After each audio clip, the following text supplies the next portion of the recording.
I can prove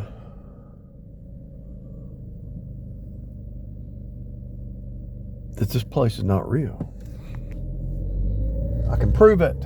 It's not real. I don't need to use quantum physics. I don't really need to use anything. All I can have, I can promise you, it's not real. Here, think about this. Think about somebody who died in your family already, grandparent or great grandparent, or even some people as a parent. They're gone. They're gone. You might have a photograph or an image, but that's not them. That's just an image. That's like a ghost image. They don't exist anymore.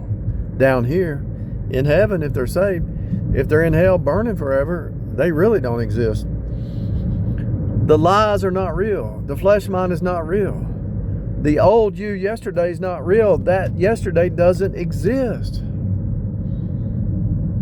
Today is the you today is not going to exist tomorrow. You might not see the change, but you have changed. Why do you think people get so bent out of shape when one political party changes to the next? Because their dreams died. The old has died off, and people are so tied into their, like if somebody bulldozed, okay, so this used to be a Baptist, yeah, it's still a Baptist, but it's a Spanish Baptist. This used to be a different kind of church. Now it's a Spanish church. Same humans, but it's just different language. So it's changed. If they bulldoze it over and build another church, it's gone. The only thing that holds you to this place is quantum connections down here of familiarity, something familiar. How are you going to grow if you keep staying stagnated with this over here? You can't. You got to move on.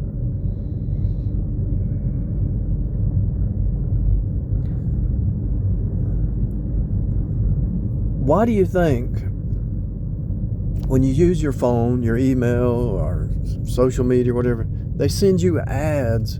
Let's say you looked at a vacuum cleaner. I got to buy me a vacuum cleaner. They're going to be sending you ads for 30 days, 60 days.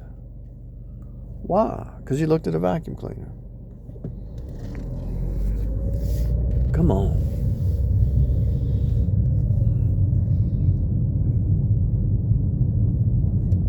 When you quantum connect with somebody, yeah, that's a real connection, okay?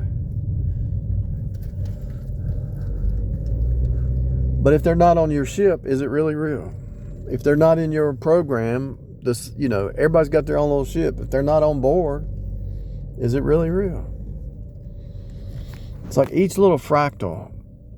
You got that. So if you're working over there, you're not working over there, and you're not working over there, you're working over here, but it's the same stuff happening, same personality, same stuff.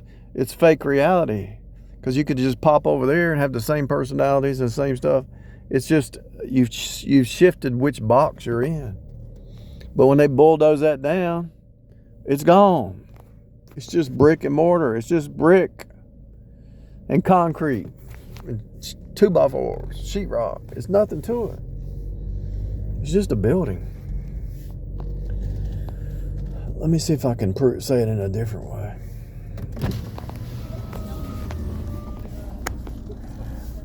Hey. Hello. How you doing? Can I get a name for the order?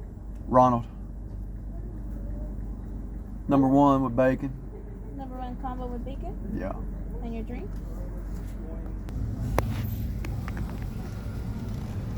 Yeah. Yeah, that's it. That's exactly what's happening, people. They're doing everything they can to keep your affections in this place. They're doing everything they can to keep your affections down here. People, place, things.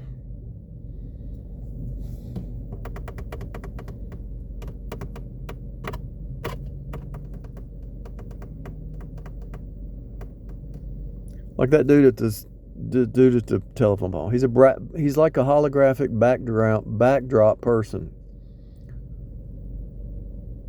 You won't connect with him unless you drive over there and talk to him, and then it becomes real. So anybody out there in the hologram that's just way out there, You might think about them and they appear in your hologram. And if you stay in that connection, if you don't, after about 2 months, they go away. You never hear from them again. Well, they might come back, but they're going back to a memory that's not you. In other words, this is the proof. Let's say there's somebody out there that you know, used to know a year ago, and they show up in your hologram. And you have memories of the past, but that's not really them. Their life has changed. It's not really you. Your life has changed. It's not real.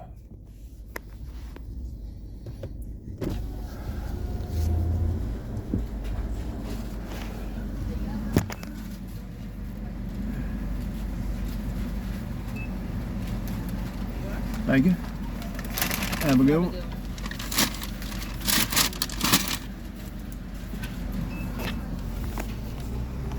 The only reason it exists is a memory. It's a copy.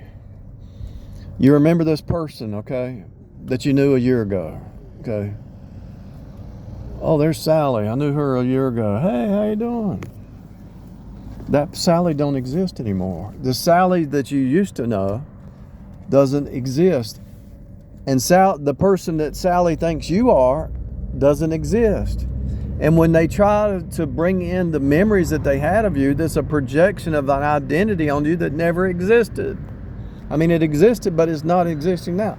And notice, I just talked about this guy over here. He was right over there at that telephone pole. And I just mentioned to him, and there it is, look. I mentioned this guy. He walked across the street. He was standing over there, and he walked across the street, and he's right here. I just said, the holographic projection. See what I mean?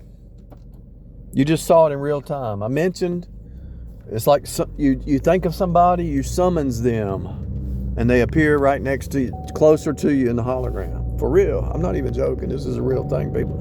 I know it sounds crazy, but I promise you it's real. And you know it's real because when the sons of God appeared, God summons them. The sons of God appear. Even the devil appeared. What are you doing? I'm going to and fro in the earth. Have you considered my servant Job? Just mentioning Job, it summons the name Job to the devil's mind, and the devil said, okay, I'm going to test him and try him.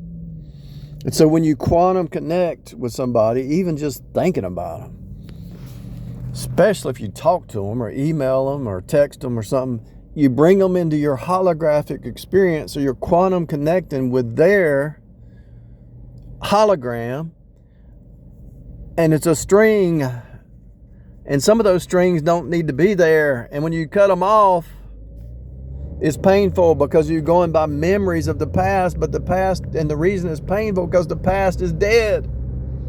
That person you thought you knew doesn't exist anymore. So a year ago, they were a different person. They had a different, you don't know you haven't checked on them for a year. They haven't checked on you. You don't know what they're doing. You think about them. They show up in your hologram. It's a different reality. By disconnecting from this place, I don't have any memories down here that I dwell on. And everybody that I come across that I knew 20 years ago, they say, you look the same. Yeah. Because I'm not living in the past. I'm not living in the future. I'm living in the now. Everything is the now.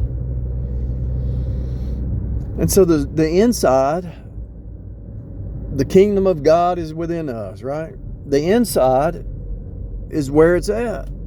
Like this man and this woman here, this husband and wife probably. I thought they were holding hands, but they're walking right beside. They're quantum connected. Look, he's got gray hair and she's getting gray hair. They're aging together, and they're going to look alike. What you gaze upon, you become. What you talk about, you become. Who you talk to, you become an image of each other.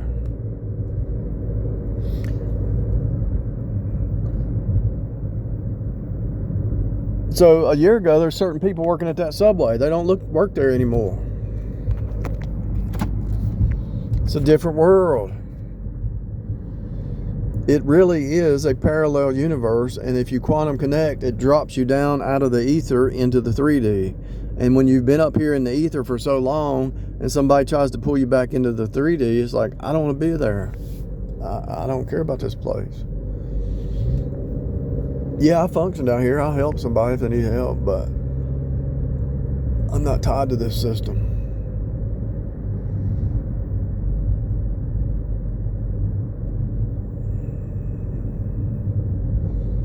I have no skin in the game for the things down here. I have no skin in the game. This place is not my home. I have no skin in the game. If somebody says, well, I drive a Chevrolet, and the guy beside me says, I drive a Ford, and they say, what do you drive? No skin in the game. I drive the cheapest car I can find and run whatever's the best running car at the time. What I can get. I have no skin in the game. What kind of toilet do you buy? I just saw some toilets on the side of the cheapest one I can get, the best working one. I don't care about a name brand. I don't care about a brand. See, a brand kind of brands you down here, right? You're branded. You stamp something. You brand that cow. You're working. So when you run a business or stamp something, you're doing everything you can to keep that reality bubble existing. But when you say no strings on me, no strings on me, and like Charles Spurgeon said, he got saved. He was going to the bars, drinking and all. He had this girlfriend. Let's call her name Susie. And he got saved, and he's walking down the street, and Susie said, it's me, Charles, it's me. Do you remember me? Yes, Susie, I remember you, but it's not me. It's not me anymore. Cutting strings. No strings on me. I'm not tied to this neighborhood. I hate this neighborhood, to be honest with you. I'll use alchemy for the best. I don't like this neighborhood. I'm actually getting ready to, in fast as I can, get out of this neighborhood. Getting ready to shift my reality.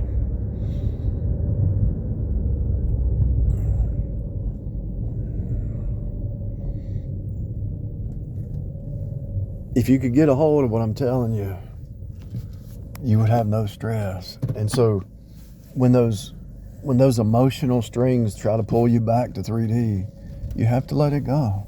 If you're really serious about rising up, setting affections above, think about Elijah and John the Baptist and Moses out in the wilderness, and you try to build something down here, your affections are down here. And I noticed here's what I noticed, the people that are tied into like a big family they're all tied together, right? And they all have to have the Thanksgiving and the Christmas and the holidays and the Valentines and all that. And so when a holiday comes up, they get all bent out of shape. They all get bent out of shape. Emotionally insane. I watched it growing up. I thought, why are you even having a holiday? Why are you having a dinner? What is this about? I watched even the family reunions, and I said, y'all don't even like each other. Why do you get together with a bunch of people you don't even like? Why would you get together with people talking about you behind your back, and you meet every year at a family reunion and they don't even like you? They don't know you. They never knew you. It's ridiculous. It's insane. It's insanity.